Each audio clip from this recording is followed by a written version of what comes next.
on calminama lawol ngol on joama jettama salminago needi e salminago teddugal en garta yewtere men ande ganduɗa ko koɗo galle kewɗen ɗum wiide hande noon ko yewtere heeride nde ganduɗa eɗen jooɗodi e miñi men sehil men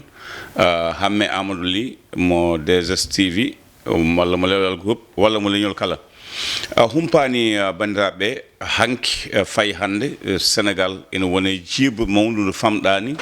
ha tengte leñol meɗen ngol ganduɗa eɗen gandi hande o yimɓe fof hewɓe wonɓe nder leydi e caggal leydi fof ɓerɗe mumen ne keewi hewɓe ne pinni ina laawi ko gonga sen ƴeewima en taw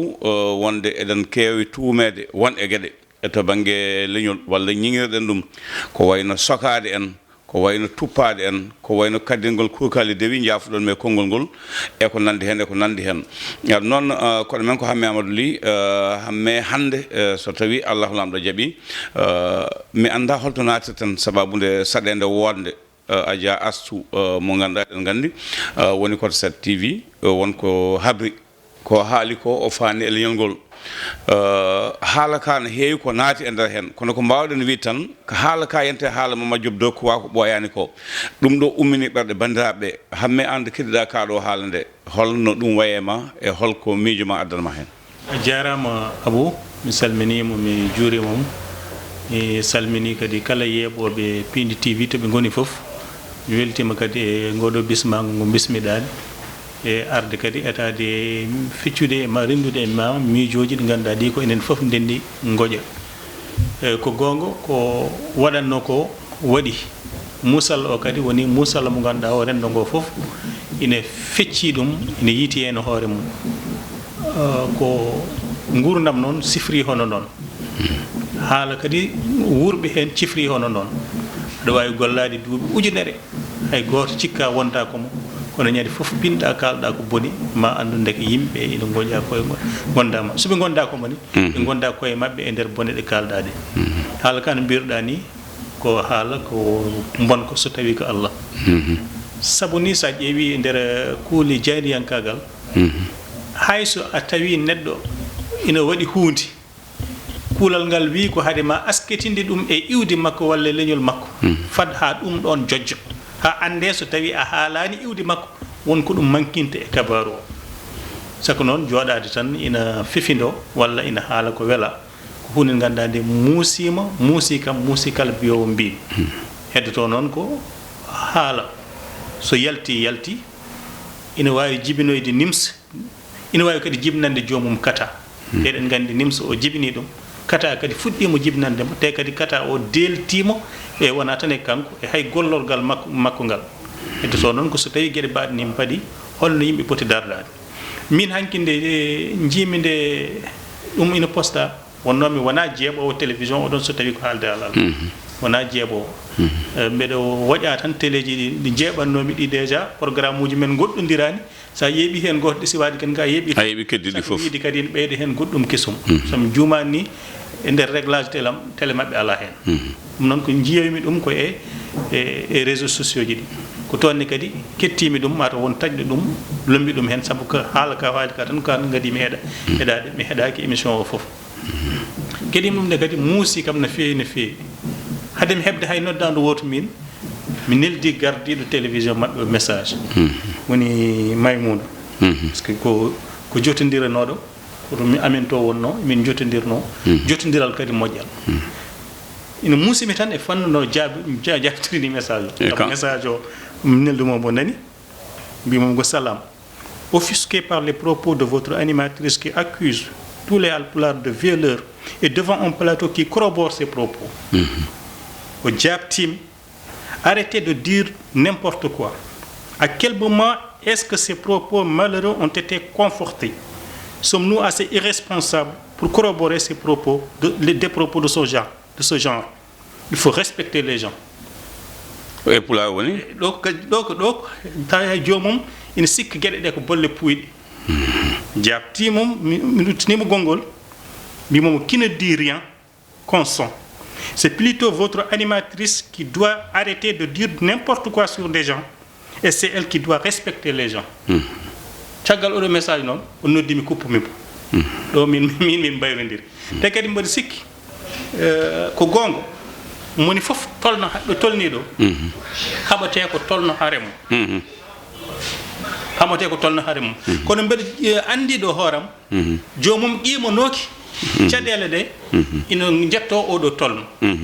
sabu caggal mum be andi hol hilifaabe hewbe bo noddi omo yaafuno dumen kono kadi so wonna dum gila do o wadi wadbe nelde bo message wawi o daña wallidibe kanko maymun wawi o daña wallidibe sabu e der responsabilité ko wiite jayndiyankagal so tawno koye journal wonno so tawi jayndiyanke o wadi ko boni wona kanyum tan wadi ko boni wadi ko boni rédacteur mum wadi ko boni so haala ka kadi suyi ina wawi yettade ha dow to do non wona ko plateau wondo plateau min biyata show ramadan be sikki min meeda dum yebbi kon koye haala kan nammi dum tawdi koye plateau kanko omon jodi e plateau hilifaabe wodbe jodi plateau so wodi goddo jeado e der men wana invité kaldo ko boni e der plateau ko kambe poti wasti yadude dum ale sakade be kalon ay dum do fof ina wawno ustude toke halaka taw halaka yettaaki do Abou Diop o yanay makko don nda yewtande o wi dum ko kaada ko fewan o do haltu ka do hay on ma andu don ko haali ko fewani rutto yafuno dum kono jomum dek tinani ni wonko haala ko ma gede de mbadoyi battane de fuddi wiidi ene yahna yafuno sabu med tini e subaka e on di Cheikh Oumar Thierno Bachir on di hilifaabe wodbe mbo yafuno dumen on wi mum mi on kam mi nani e jabol mum wi ko sayidi min jafom ay yaltinat mo téléman kontina nen den min ba yafaade ma ane makko fof donc e dum don fof so tawi jomum gila law wadi ne réaction don do halaka hala do andi dum do ko hala bon ko wadi réaction ma addan ustude fitani yimbe kono non dum don wadani tawdi wadani non jaggat ko kaldo tawtaraade halaka be fof firtima do ko halaka bolle puyde men do dum wona bolle puyde yettade leñol wona bolle puyde wiide to bangi jebogol e der ko benni andira dum al pulare andal go halpa en tuglo en maw men bennude andal te kadi ko mawbe janata e sukabe donc kado haala wiyetaake ko haala bolle puyde heddo non haala fof so yalti honno jangiterte holno yimbe poti darorade dum de kadi abugo namdal gongal a jaama Hame Amadou Ly so neddo wi jeya ko kolda bange ba mum nene makko nene ko medina gunas jeya kanyum dum wona anniye mudum wurtima haali kado haala ko hunde hawnide ko wona dum ko to bange ngattam yewtande nde o haali ha o gayni wombe dombe mato kambe fobe tinani ko haala ko wona wawi wadde batti e mbela sikani wona hande teleji kewi radioji kewi heblo ala karlagal ala goto fof hokke micro na haala ko wela na haalda ko wela jibinta oɗo musiba ɗum Abou ina jeeya hen te kadi ni ko ɗum woni baban kala gueɗe ɗe neɗɗo ƴewate tan ko joɗɗo mbaadi joom mbaadi tan hande taw ko mannequin wonno walla wonno ko miss walla wonno nangum wiye tawde ina jogui mbaadi télé yo adde taw noon télé mbaadi ndi wona ko carton kaddi ndi woni ko nder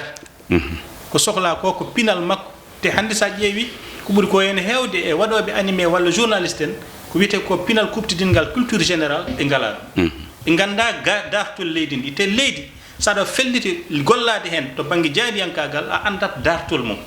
a andat yimɓe fof holko jaaɓi holko cali ɗum ni koye communication jeeya wonto jahata na anda uɗo goobu fotani ɓornede toon wonto jahata ganda ɓeɗo cali ko ngol ɗo konngol donc ɗum noon sa ala ngal ɗon pilal kuptidingal culture générale a anda leydi ndi no mahiri to banggueji ina wawi kala ko bonni joni noon hankkadi yimɓe gabbiti koye cukago yimɓe gabbiti koye ƴewde yodɓe ƴewde yontaɓe ƴewde ñandotoɓe ina nodda ɗumen e nder plateau ji ɗumen ina namdo ɗumen ɗum noon hande ko télévision e hoore mum walla ko média ji koye men e mbawi kuptidinde joguiɗen caɗele saabu ɗum ɗo wona so waɗi dérive o ɗo eɗen mbawi jaɓɓandemo ɗum sabu ina gasa o waɗi duuɓi sappo e nder média ji o waɗi 2S o waɗi RTS o waɗi goɗɗi haw yettiɗo duuɓi sappo ina wawi taw wonɓe gandano holi kam kono on jii bonande hojomo ko haali ko fof so ƴeewama koye nder 20 secondes 30 secondes bonni kala carrière makko ko gollino ɗum waɗi no wiye konngol ko ndiyam suufi ɓoftata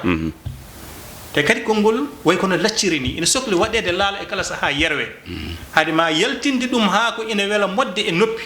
aɗa foti miijade miijtade e fannu kewɗo ɗum waɗi e nder jaydiyankagal wiyete kala ko neɗɗo ina haala foti ko timde kayit foti ko heblade so ɗum ala ina wawi addandemo ɗum ɗon en jiɗanano ɗum ɗo ko heptimo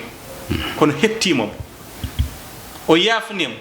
ɗum ni kadi ina won sababu yaafuya sabu neɗɗo so wi mi juumi mi yaafudima yaaf heddoto noon ko bone baɗanno ɗe mbaɗi heddoto noon kadi ko so tawi neɗɗo ƴetti ko leñol fof an ganduɗa tan ko holno darde nde darotoɗa e hangade ɗum kono a anda heddiɓe ɓe holno jabtorto hade wona neɗɗo goto wadde wona wuwa woto goto haali hilfaɓe diine ne jogui no darorto hilfaɓe aada ne jogui no darorto jayɗiyankoɓe waɓene men ni ene jogui no darorto ene jogui gueɗal ɗo goni ɗo ɓiɗɗo leñol ene jogui gueɗal ɗo goni ɗo jayniyankoɓe ɗoɓe goni ɗo ɓiɓɓe leñol ina wawi mustaɓe kono ɗoɓe goni ɗo jayniyankoɓe maɓe miicto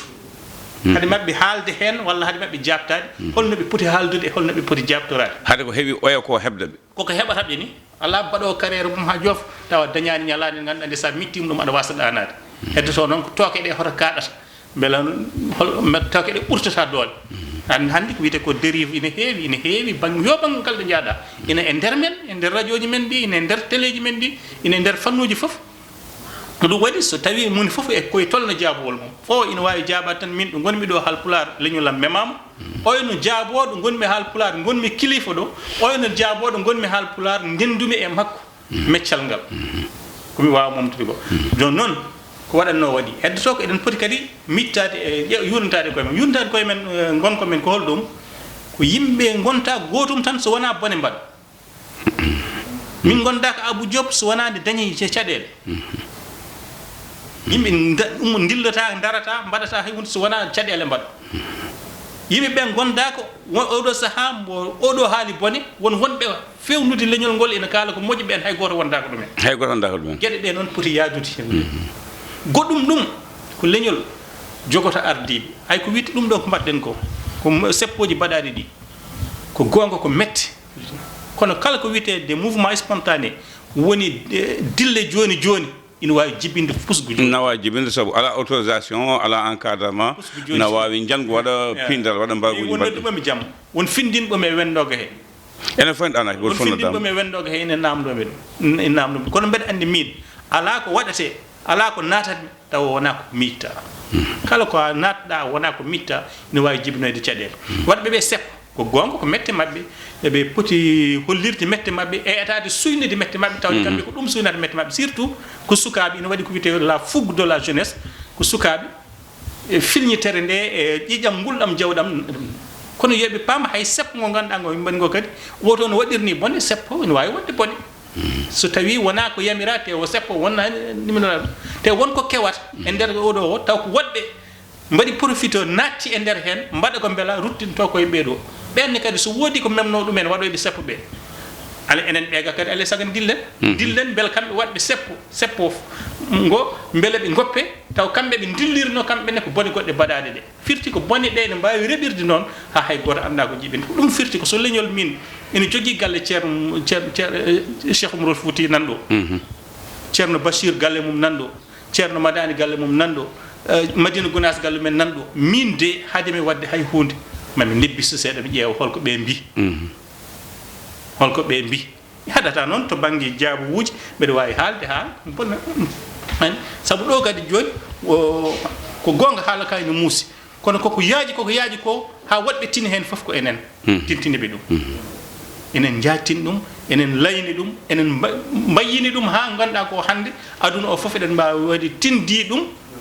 te enen en mbiyat loppet ɗum woodani kono woɗɓe kay heeɗiɓe jamureɓe kay gonda ko wiide ɗum no woodi walla ɗum woodani ɗum no foof firtata ko a waɗi participé e nder jaajnogol haala bonka kalaka e nder ma donc aɗa wawno to banggue communication kadi ƴewde holno jabtortomi taw mi sarani bone kalaɗe ɗe kono en ƴeewi joni jabtowol yimɓeɓe yaadi koye carogol bone kalaɗe ɗe gueɗal gongel hen ko nanguimo ko naggama gardiɗomo noddama e kabaruji ɗi keɓɗen ɗi mbawɗi gonɗinede kono ko nanguimo ko to banggue haala ina wawi nangude kala egguinɗo vidéo kala baɗɗo partagé vidéo monka puso ko leñol an e hoorema lawol ina jogue ma lawol